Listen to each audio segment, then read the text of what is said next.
어두운 길 헤매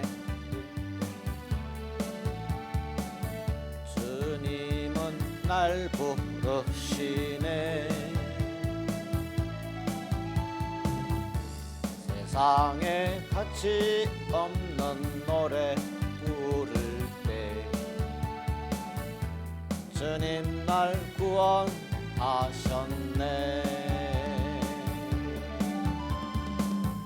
이 세상 노래 다 해도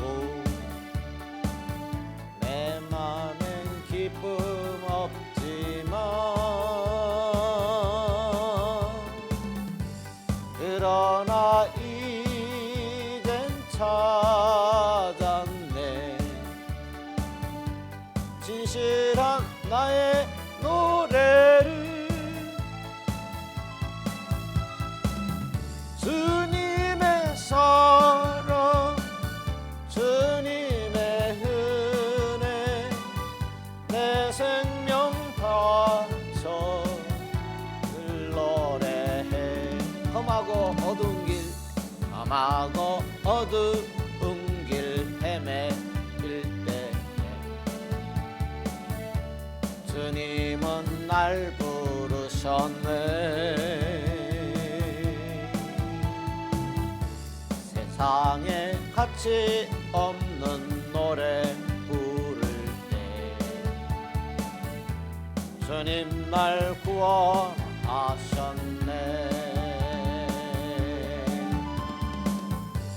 이 세상 노래 다 해도 내 맘엔 기쁨 없지만 그러나 이젠 찾았네. 진실한 나의 노래를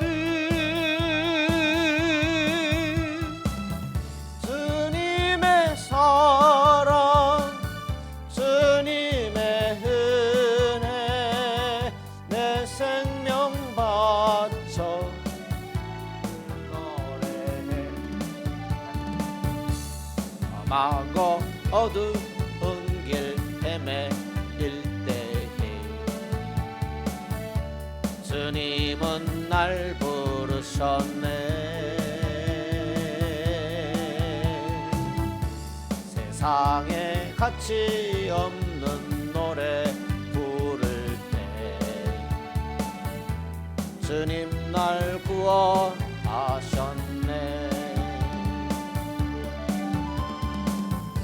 이 세상 노래 다 해도 내 맘엔 기쁨 없지만 그러나 이젠 찾았네. 진실한 나의 노래를 주님의 사랑 주님의 은혜 내 생명 바쳐 늘 노래해. 가시밭 험한 곳도 찾아가서 주님을 노래 부르리. 우리 박수치며 찬양할까요? 내 주여 나의 맞게 하시마 늘 찬송하게 하소서. 이 세상 노래 다 해도 내 맘엔 기쁨 없지만 그러나 이젠 찾았네. 진실한 나의 노래를 주님의 사랑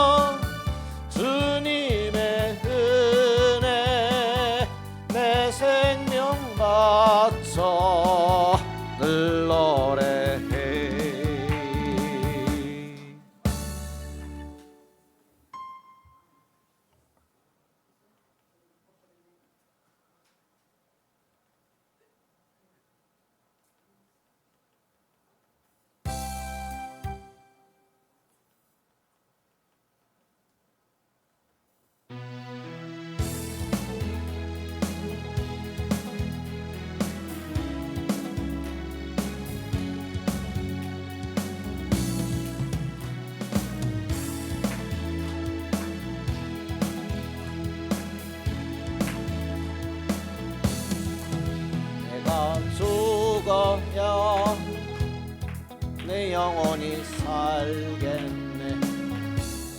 연약한 육신이 늘 나의 뜻을 거스려 내가 원하지도 않는 헛된 삶 속으로 깊은 절망 속으로 날 인도해.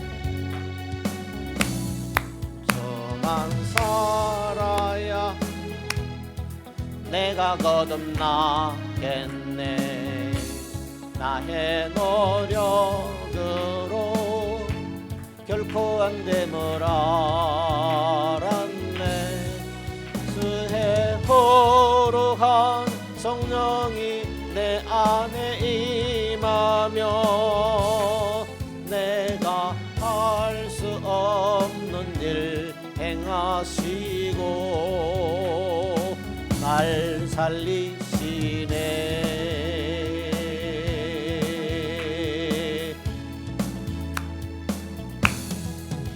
예수 안에 있는 생명의 성령의 법이 죄와 사망의 법에서 날 건지셨네. 나의 죄 인하여 육신을 입고 이 땅에 내려오시 그리스도와 함께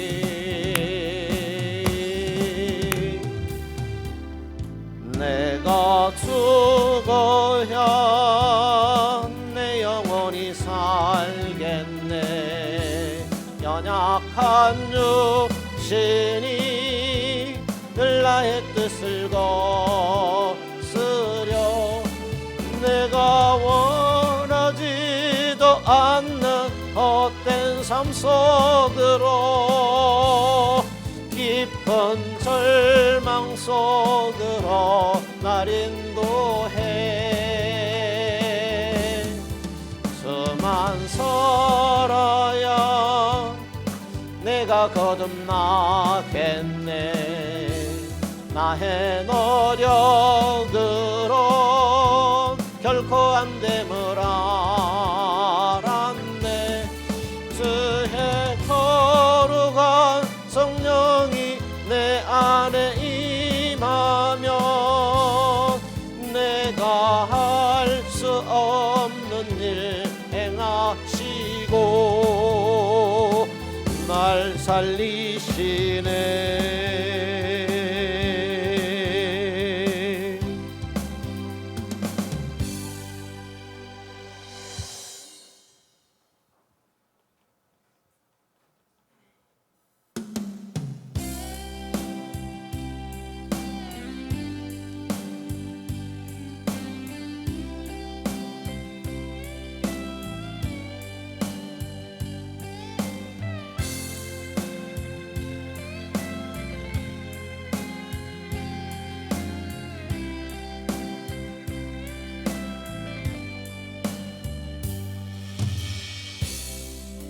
기도를 멈추지 마라. 눈앞의 상황이 마음을 눌러도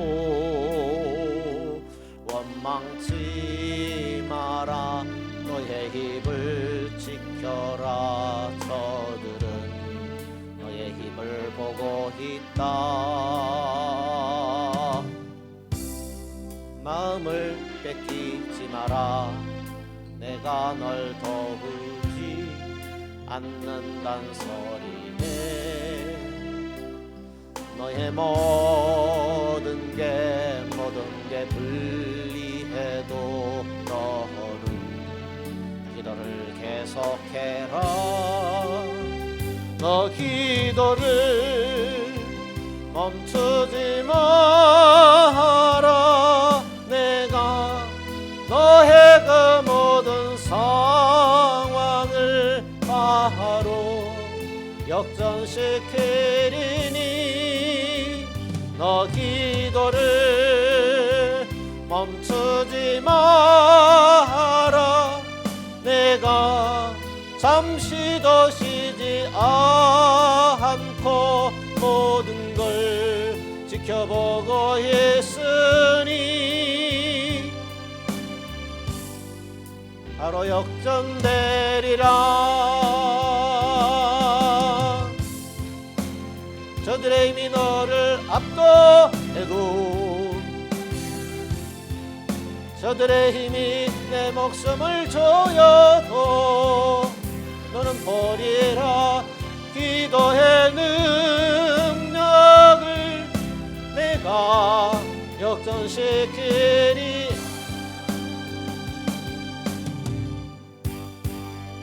너 기도를 멈추지 마라. 내가 너의 그 모든 상황을 바로 역전시키리니 너 기도를 멈추지 마라. 내가 잠시도 쉬지 않고 모든 걸 지켜보고 있으니 너 기도를 멈추지 마라. 내가 너의 그 모든 상황을 바로 역전시키리니 바로 기도를 멈추지 마라. 내가 잠시도 쉬지 않고 모든 걸 지켜보고 있으니 바로 역전되리라. 이제 역전되리라.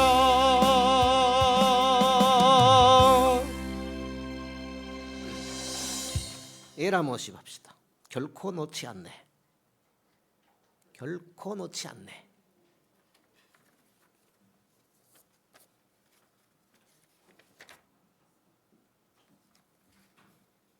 이제 봄날 같습니다. 그죠? 예. 봄 같은 날입니다. 오늘 봄은 봄이고요. 예. 겨울은 가고 맙니다. 봄은 오고 맙니다. 예? 여름도 올 것입니다. 또 겨울도 올 것이고요.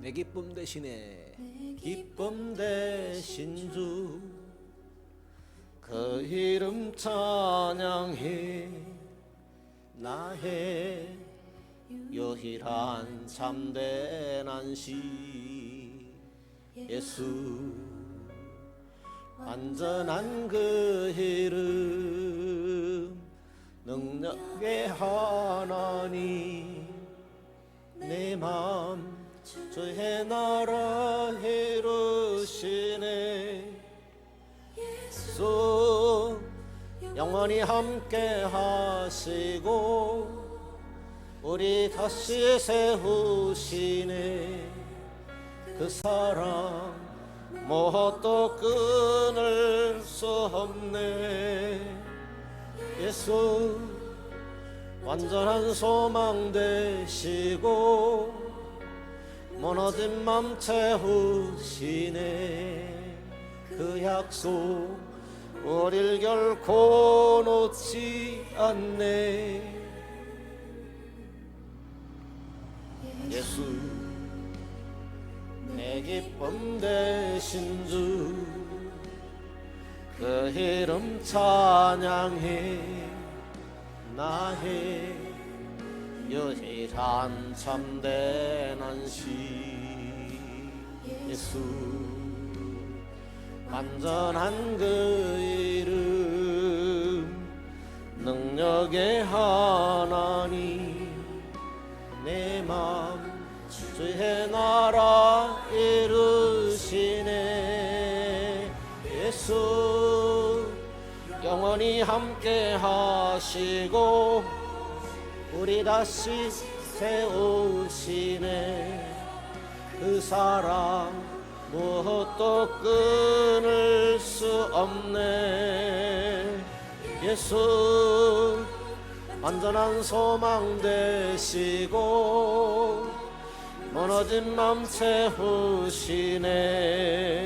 그 약속 우릴 결코 놓지 않네. 예수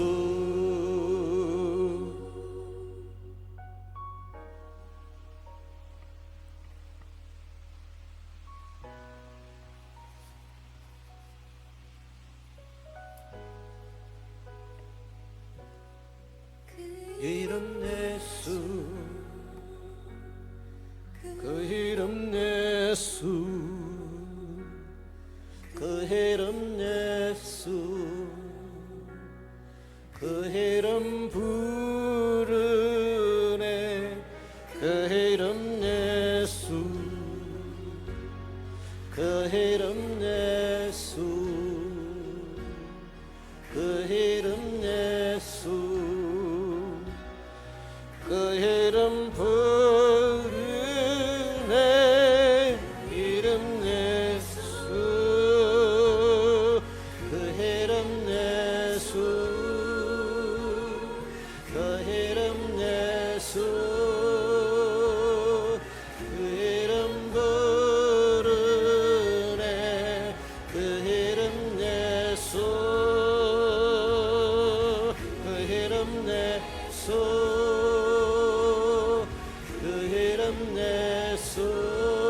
예수,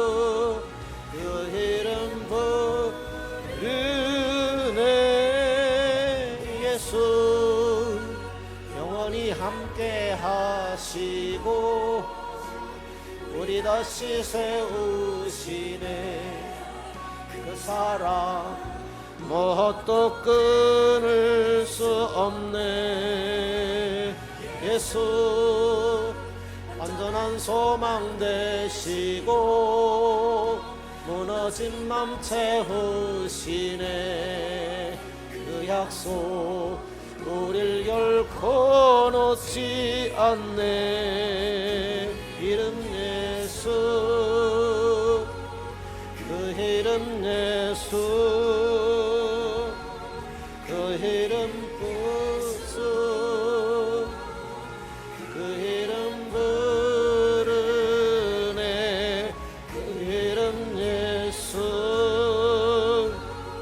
그 이름 예수, 그 이름 예수, 그 이름 부르네. 예수 영원히 함께 하시고 우리 다시 세우시네. 무엇도 끊을 수 없네. 예수 완전한 소망 되시고 무너진 맘 채우시네. 그 약속 우릴 결코 놓지 않네. 예수 영원히 함께 하시고 우리 다시 세우시네. 그 사랑 무엇도 끊을 수 없네. 예수 완전한 소망 되시고 무너진 맘 채우시네. 그 약속 우릴 결코 놓지 않네. 예수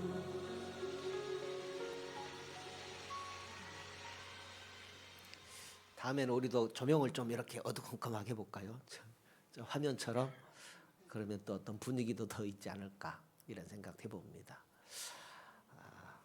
보실까요? 82페이지입니다. 82페이지. 어떤 교재는 좀 다를 수도 있습니다. 예, 결말 부분인데 중요해요. 결말 부분인데 중에 3번 더 읽고 지나가겠습니다. 칭의 교리는 실제로 매우 중요하다. 매우 중요하다. 오후 시간에 참석할 정도 되면 정신을 차려야 돼요. 이렇게 식권증도 있지만은 좀 보람이 있어야 되잖아요. 네. 칭의 교리는 뭐라고요? 매우 중요하다. 왜 중요하냐? 첫째, 칭의는 하나님 앞에서 자신을 의롭게 할 수 있는 누구에게? 불신자에게 희망을 준다. 그러면 신자에게는 더더욱 희망을 주겠죠. 불신자에게도 희망을 주니까 신자에게는 얼마나 믿는 나는 얼마나 더 희망 주겠어요. 그 칭의 참 중요한 교리다라는 거죠. 그래서 우리가 구원의 문제를 다룰 때 받은 구원을 뭐라고 해요? 칭의. 얻는 대답이 안 나오죠. 그러면 앞으로 받을 구원은 뭐라고 그래요? 성화, 영화, 성화도 되겠죠. 그때는 완전한 성화, 완전한 성화죠. 지금은 불완전한 성화, 지금은 이렇게 진행되는 성화지만 그때는 완전한 성화. 왜냐하면 썩지 않는 몸, 그죠? 슬픔도 없는 몸, 기쁨만 있는 몸일 거예요, 그죠? 그러니까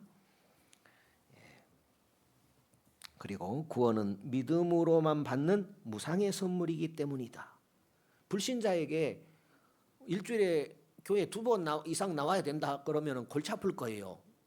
하나님도 인정하는데 교회 2번 나오라고 하면 골치 아파요. 그런데 무엇으로만? 믿음으로만 얻는 선물이다 하면 귀가 솔깃할 거예요.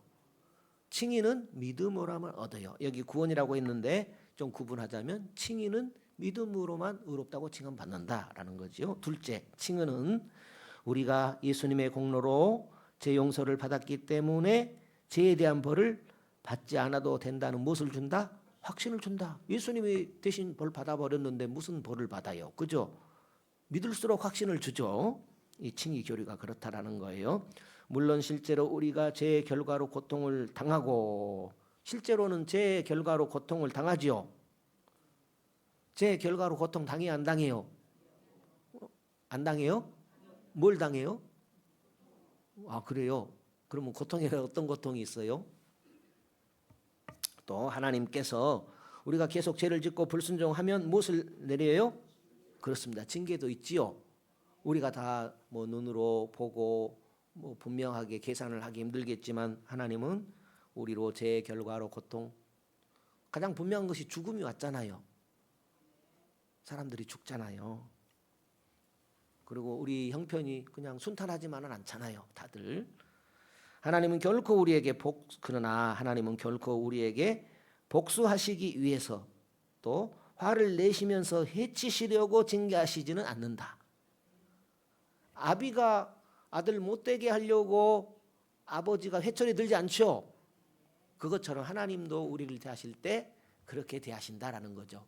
그것 중에 한 가지가 뭐 징계, 뭐 징벌 이런 것들이 있을 수 있다라는 겁니다.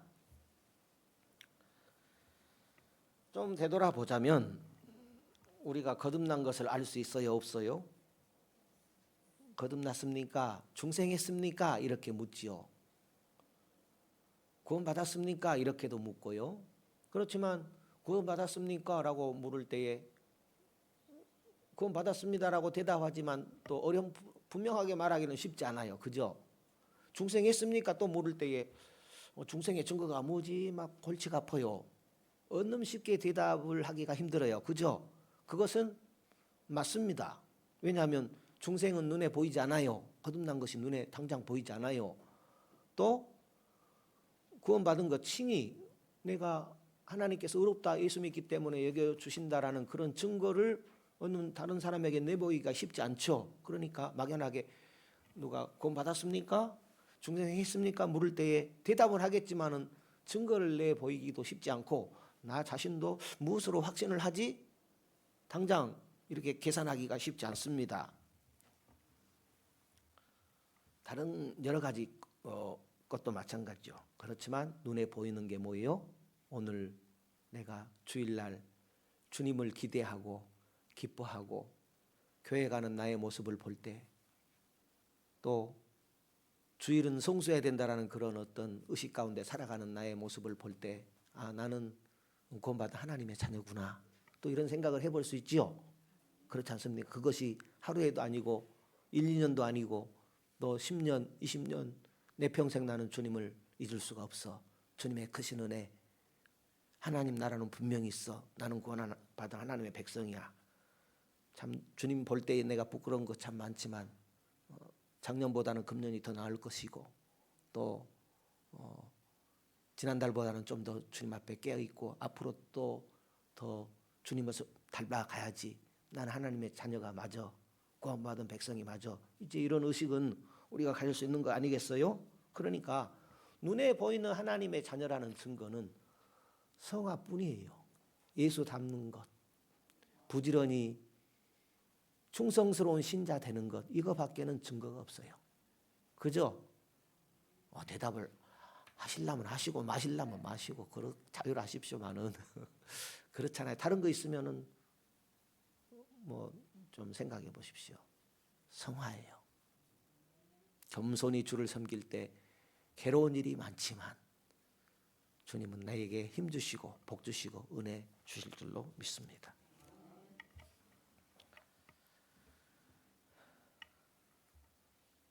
결정적으로 눈에 보이는 신앙생활의 열매는 성화생활입니다. 또 다른 표현으로 회개생활 필요합니다. 회개 잘 안 되죠. 그래서 주님을 사랑하는데 마음도 다하고 성품도 다하고 힘도 다하고 이런 의지도 다하는 이런 성화생활, 신앙생활, 회개생활 우리에게 필요합니다. 정리해 보겠습니다. 예수 믿는데 아무런 변화도 없어요. 지금까지 신앙생활하면서 작은 변화도 아무것도 없어요. 그러면 의심이 되겠어요? 안 되겠어요? 교회 다닌다고 다녀요. 아무런 변화가 없어요. 예수 닮는 구석을 하나도 발견할 수 없어요. 그러면 다른 사람 말고 내 자신이 생각할 때, 나를 볼 때 의심이 들겠어요? 안 들겠어요? 그러다가 교회를 오래 다닌 것 같은데 예수 닮는 구석은 없는 것 같고, 그러다가 병들면 어찌 돼요? 병 들으면 뭐 충성 못합니까? 그때라도 이렇게 얼마든지 우리는 주님 닮아갈 수 있고, 또 뭐 얼마든지 변화의 삶을 살아갈 수 있죠. 또 우리가 세상 살면서 열매를 맺으면서 병들 수도 있고, 병들고 나서 또 열매 맺는 삶으로 변화될 수 있고 그래요. 그러니까 이래저래 주님 믿는 것은 우리에게 유익이 됩니다. 그런데 열매 중에는요, 설익은 열매가 있고 무르익은 열매가 있어요. 설익은 열매는 아무래도 불완전해요. 그러나 무르익은 열매, 좀 열매다운 열매는 우리에게 기쁨을 주고 확신을 가질 수 있겠지요. 그런데 병들기 전에, 병을 들면 아무래도 어렵잖아요. 움직이기도 어렵고 충성하기도 어렵고. 그런데 병들기 전에 무르익은 열매는 고사하고 설익은 열매 하나 없어요. 설익은 열매 하나 없으면 의심이 들겠죠. 어째 취직원도 조용하십니까? 식곤증이 그렇게 많이 오세요. 우리가 병들기 전에, 그런 게 지금 이렇게 걸어 다닐 수 있다는 것이 얼마나 감사해요. 예, 뭐 이래저래 작은 병은 저도 있고 여러분에게도 다 있어요. 그렇지만 병든다 이렇게 제가 말씀드린 것은 이제 더 이상 몸을 움직이기 힘들 어떤 세상 살 소망도 거의 끊어진 상태, 그걸 말하는 겁니다. 그러면 참 뒤돌아본 그동안 지나온 인생이 참 후회가 많이 되잖아요. 그런데 예수 믿는 나 자신을 돌아볼 때 설익은 열매 하나 없으면 참 주님 보기도 부끄러울 것 같고, 이거 내가 구원이 의심스럽기도 하고 그런 생각이 들지 않겠습니까? 그죠? 그러니까 성도 여러분, 우리의 신앙생활은, 성화생활은, 또 회개생활은 참으로 귀중한 것입니다. 필요한 것입니다. 오늘 이 시간 참으로 귀한 시간입니다. 귀한 또 주일입니다. 우리가 다른 말 안 듣잖아요. 하나님 말씀 듣잖아요. 사도 바울은 이렇게 고백했습니다. 나는 날마다 죽노라. 그게 무슨 말일까요? 뭐가 그렇게 좋아서 예수 믿으면서 그렇게 자기를 죽는 것을 그렇게 자랑이라고 나는 날마다 죽노라 그럴까요? 얼마나 좋으면, 예수를 얻는 것이 얼마나 좋으면, 얼마나 귀한 것이면 그렇게 나는 날마다 죽노라 그렇게 고백할까요? 우리에게도 그런 은혜를 사모하고 그런 은혜가 있으면 또 고백하면 좋겠습니다. 이제 오늘은 입양입니다. 입양. 또 읽다 보게 되면 지난번에 놓쳤던 것. 왜냐하면 집에 가면 공부 안 해요. 그죠? 집에 가면 혹시 공부하세요? 오늘 이렇게 묵상했던 것 다 노트에 적으면서 안 잊어버리지 하고 공부하세요? 안 하세요?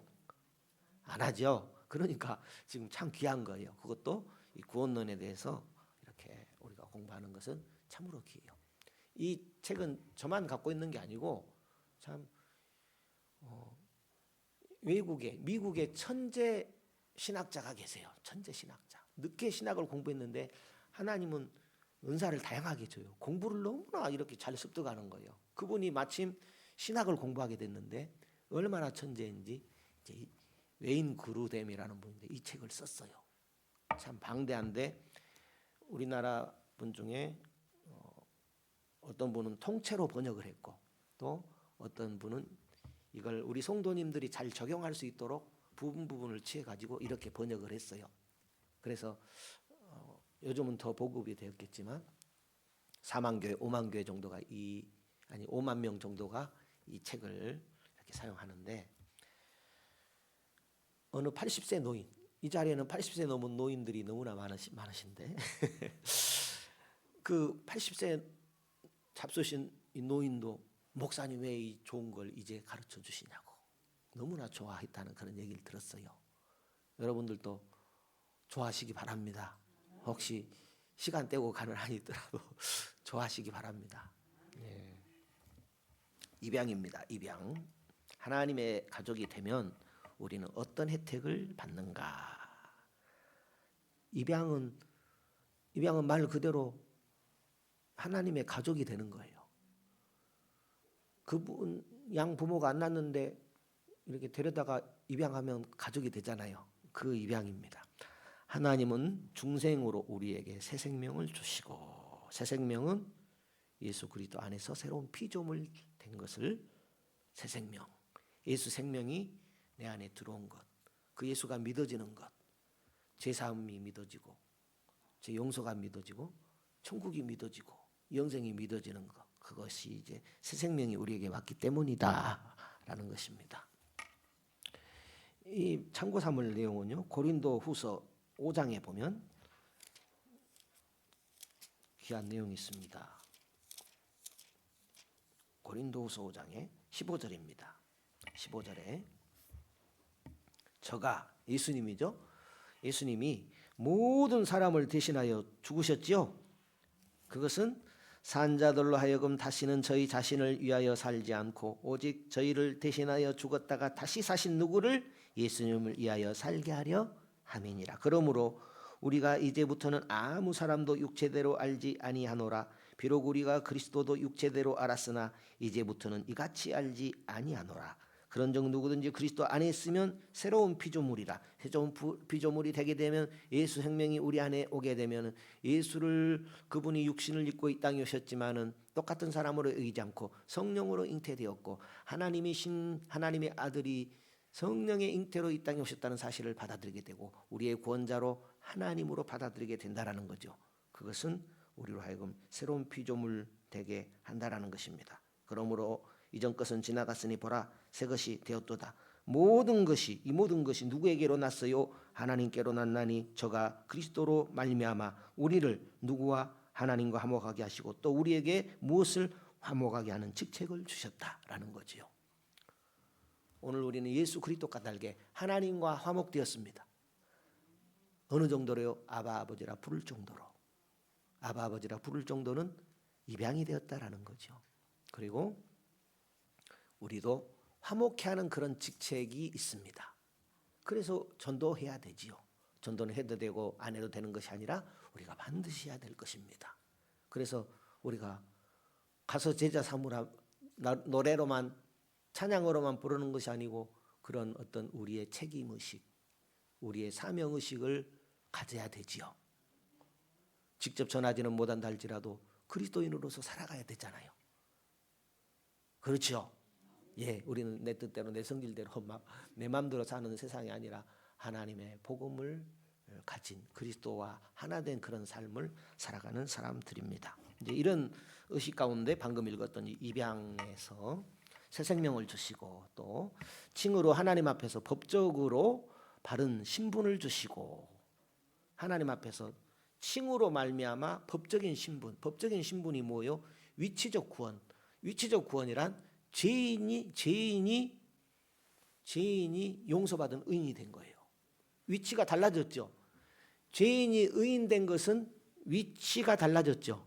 그걸 신분적 구원이라고 그래요. 신분을 주신 거죠. 우리에게 신분을 줬어요. 그냥 자연인으로 살아가는 게 아니라 이 신분은 죄인에서 의인된 신분을 말해요. 위치적 구원. 그리고 입양으로 우리를 하나님의 가족으로 받아주신다라는 거죠. 어떻게 보면은 이렇게 뭉뚱그려서 다 비슷한 말 칭의 안에 다 집어넣을 수도 있지만 또 구분해서 이해도 해야 됩니다. 그래야 구원 적용론이 우리에게 더 실제적으로 와닿게 됩니다.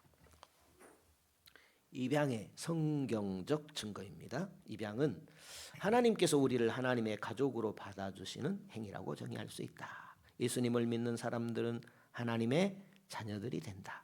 예수님을 믿지 않는 사람들은 하나님의 자녀들이 아니라 진노의 자식들, 분순종의 아들들이다.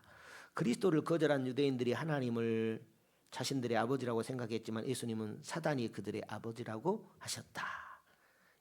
요한복음 1장 12절 같이 읽어볼까요? 시작. 영접하는 자, 곧 그 이름에 믿는 자들에게는 하나님의 자녀가 되는 권세를 주셨으니. 에베소서 2장 2, 3절 시작.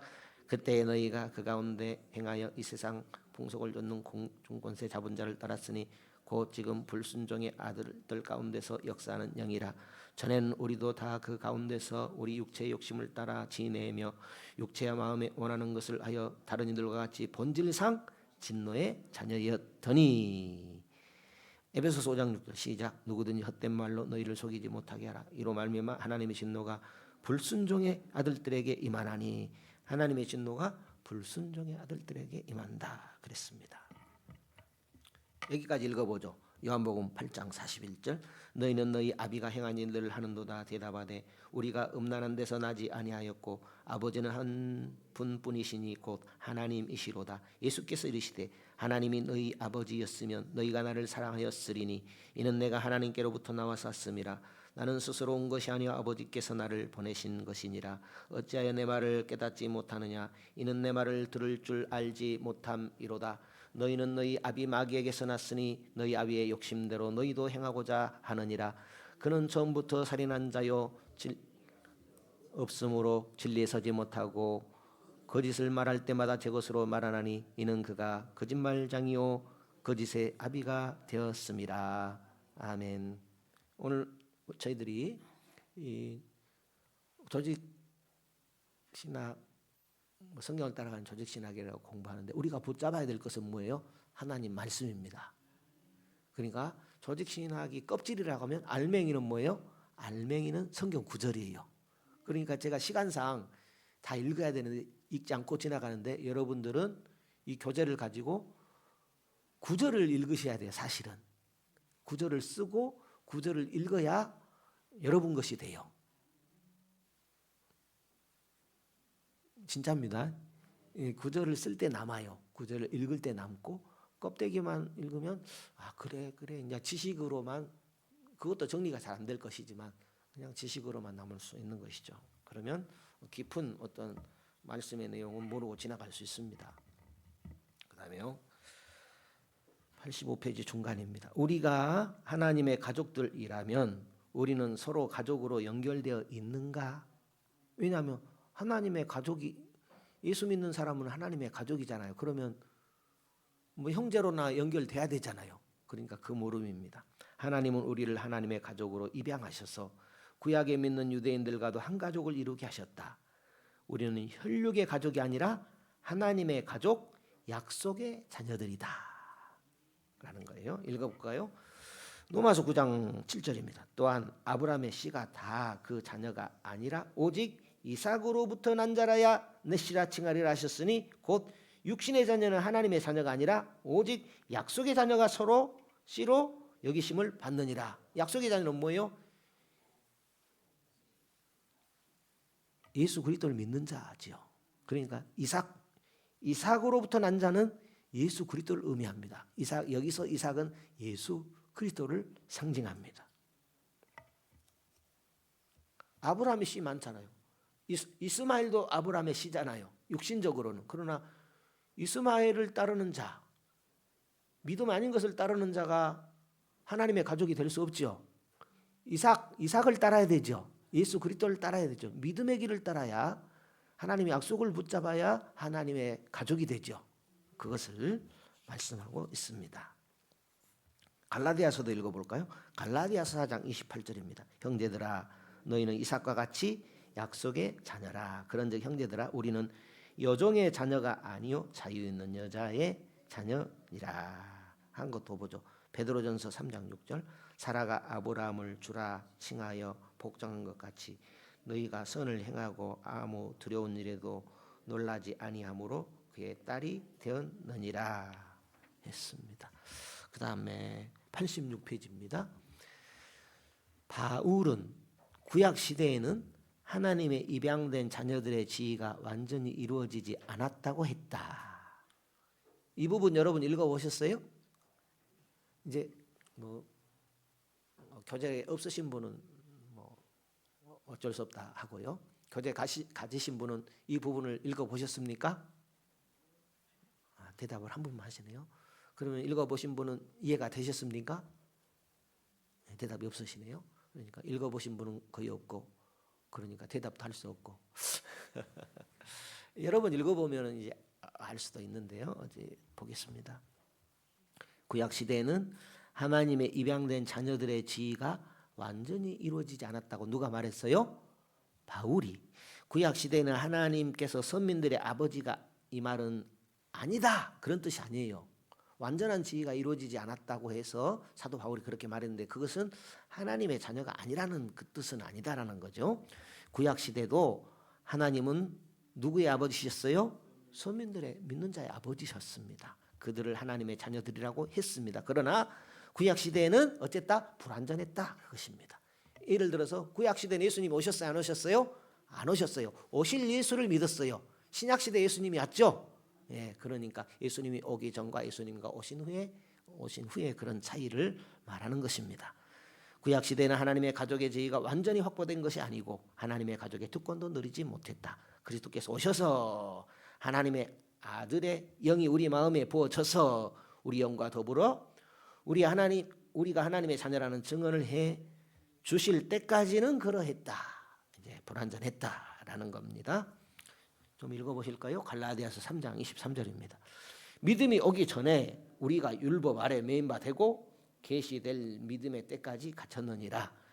이같이 율법이 우리를 그리스도께로 인도하는 몽학 선생이 되어 우리로 하여금 믿음으로 말미암아 의롭다함을 얻게 하려 함이니라.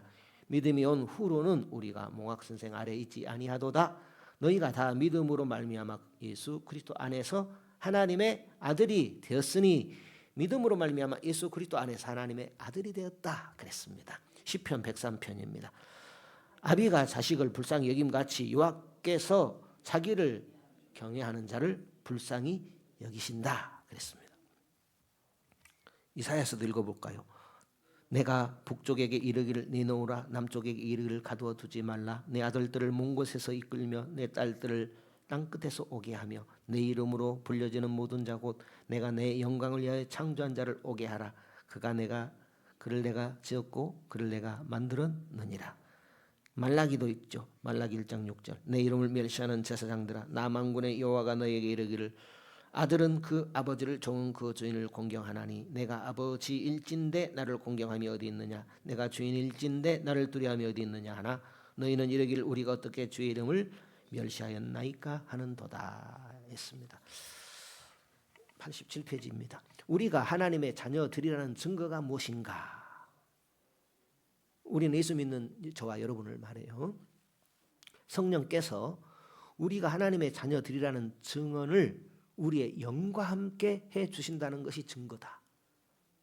인간이 만들어낸 게 아니고 성경을 근거로 해서 이렇게 기록한 거예요. 그러니까 이걸 받아들여야 돼요. 아, 내가 하나님을 아버지라고 부르는 것은 성령의 은혜가 내게 와서 그렇게 된 거구나.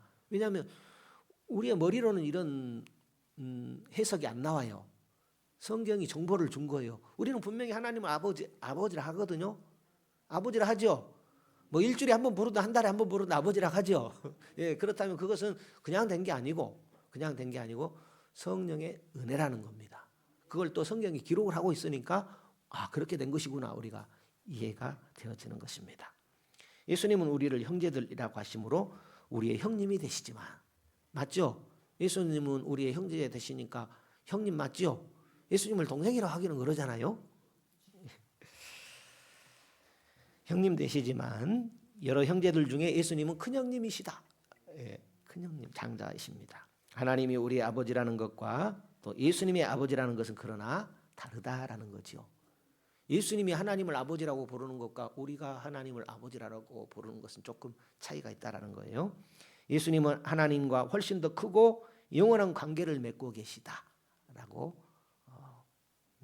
표현을 할 수 있겠습니다. 성경 읽어보죠. 갈라디아서 4장 4절입니다. 때가 참에 하나님이 그 아들을 보내사 여자에게서 나게 하시고 율법 아래에 나게 하신 것은 율법 아래에 있는 자들을 속량하시고 우리로 아들의 명분을 얻게 하려 하심이라. 너희가 아들임으로 하나님이 그 아들의 영을 우리 마음 가운데 보내사 아바 아버지라 부르게 하셨느니라. 그러므로 내가 이후로는 종이 아니요 아들이니 아들이면 하나님으로 말미암아 유업을 받을 자니라. 아멘. 그러나 예수님이 하나님 아버지라고 해서 우리도 하나님 아버지라고 한다고 해서 예수님이 하나님과 관계에서 아버지와 아들 관계인 것과 오늘 우리가 하나님을 아버지라고 하고 아들 되는 그런 관계하고는 좀 차이가 있다라는 거죠. 우리는 피조물이고 예수님은 하나님과 동등된 분이십니다. 동등됨을 취하지 않고 이 땅에 예수님께서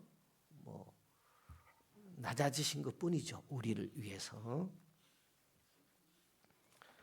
성경 구절 읽어볼까요? 보라, 요한일서 3장입니다. 보라, 아버지께서 어떠한 사랑을 우리에게 주사 하나님의 자녀라 일컬음을 얻게 하셨는고 우리가 그러하도다. 그러므로 세상이 우리를 알지 못함은 그를 알지 못함이니라.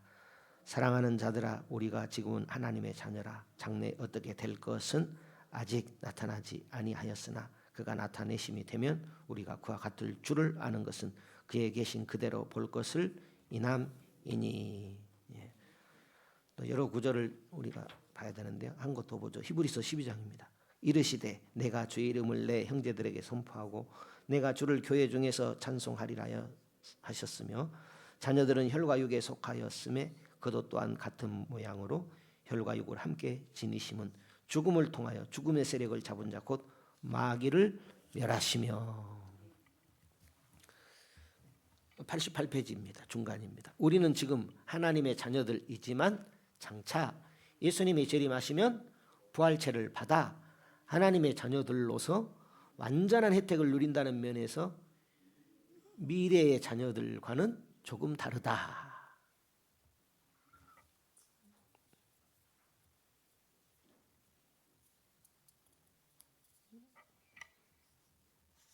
이 부분은 제가 조금 더 살펴봐야 되겠습니다. 미래의 자녀들과는 조금 다르다. 오늘 여기까지 하겠습니다.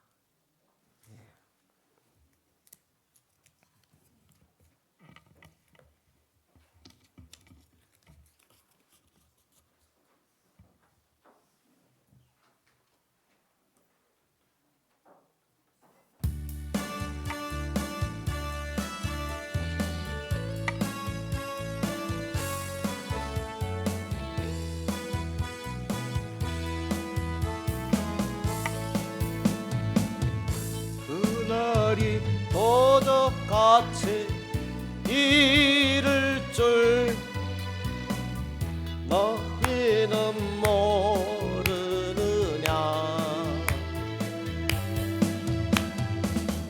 늘 깨어 있으라 잠들지 말아라 주님과 동행하라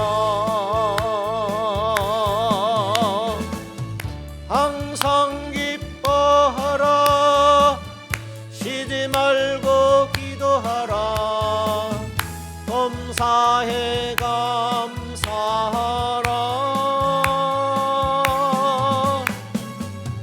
이는 예수 안에서 너희에게 향하신 하나님 뜻이니라 평강의 하나님이 너희를 거룩하게 하시고 온몸과 영혼이 주실 그날에 흠없기 원하노라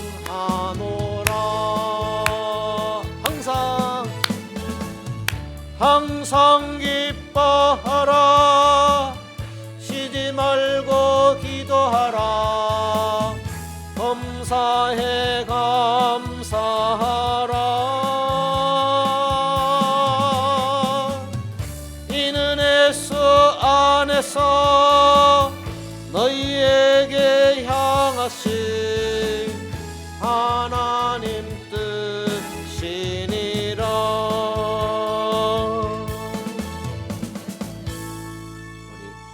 주기도 앞으로 마치겠습니다. 하늘에 계신 우리 아버지여 이름이 거룩히 여김을 받으시오며 나라 위에 임하옵시며 뜻이 하늘에서 이룬 것 같이 땅에서도 이루어지이다. 오늘날 우리에게 일용할 양식을 주옵시고 우리가 우리에게 죄 지은 자를 사하여 준 것 같이 우리 죄를 사하여 주옵시고 우리를 시험에 들게 하지 마옵시고 다만 악에서 구하옵소서. 대개 나라와 권세와 영광이 아버지께 영원히 있사옵나이다. 아멘.